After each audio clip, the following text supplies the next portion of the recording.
কোনো কাজ করার জন্য সেটা শেখার প্রয়োজন হয় না। আপনার যদি প্রবল ইচ্ছা থাকে বা আপনার ইচ্ছা শক্তি যদি অনেক বেশি থাকে আর আপনার যদি ভালোবাসা থাকে সেই কাজটার প্রতি, তাহলে আপনি সেটা করতে একদম সক্ষম হবেন।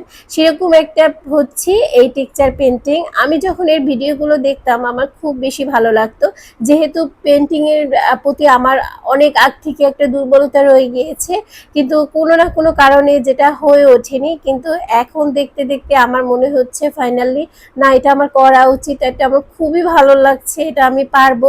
তো তখন থেকে আমি ট্রাই করলাম। প্রথম যেদিন আমি টেক্সচার পেন্টিং এর কাজটা ট্রাই করেছিলাম, জেসোটা তৈরি করেছিলাম, আমার জেসোটা একদমই পারফেক্ট হয়েছিল।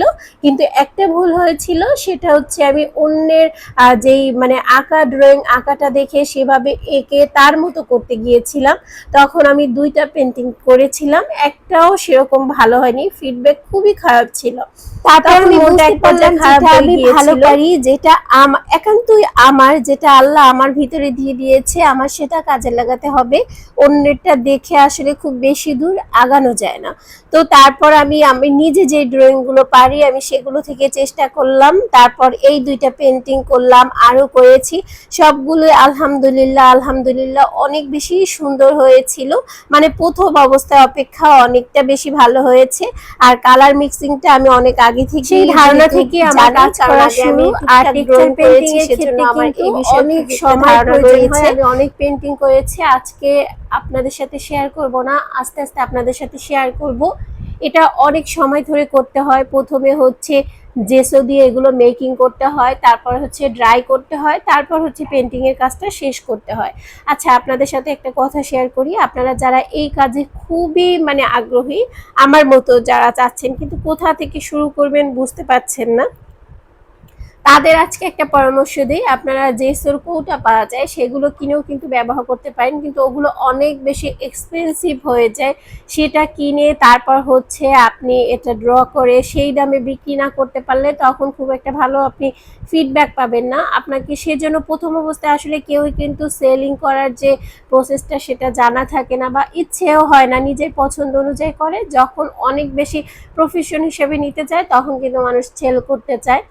তো আমি যেটা বলছি, আপনারা ওয়াল পুট্টি কিনবেন, যে কোনো রঙের দোকানে পেয়ে যাবেন। আর হচ্ছে পানি হোয়াইট অ্যাক্রিলিক কালারটা দিয়ে একটা জেসো তৈরি করবেন।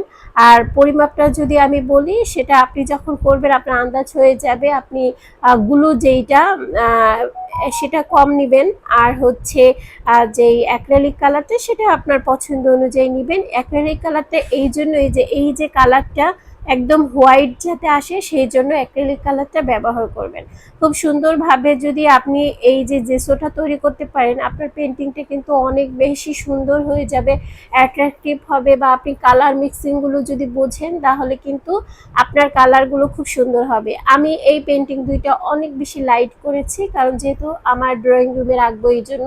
কিন্তু আমার যেই বেডরুমে রাখার জন্য আমি এই 3টা সেট করেছি, সেটা আপনাদের সাথে পরে শেয়ার করব। সেটা একটু নোট রাখার আমি চেষ্টা করেছি। আসলে সব কালার কিন্তু সব জায়গায় ভালো লাগে না, লাইট কালারগুলো কিন্তু আজকাল খুব বেশি যায়, খুব পছন্দ আমার। কিন্তু লাইট কালারগুলো বা একটু মফ কালার বলেন, তারপর হচ্ছে একটু অফ হোয়াইট কালার, এগুলো আমার খুব ভালো লাগে। কিন্তু এই 2টা আমি অনেক বেশি লাইট করেছিলাম, কিন্তু এই 2টাও অনেক বেশি ভালো লেগেছিল। তো আপনারা প্রথম থেকে কিন্তু এভাবে শুরু করতে পারেন, আস্তে আস্তে কিন্তু অনেক সুন্দর হয়ে যাবে।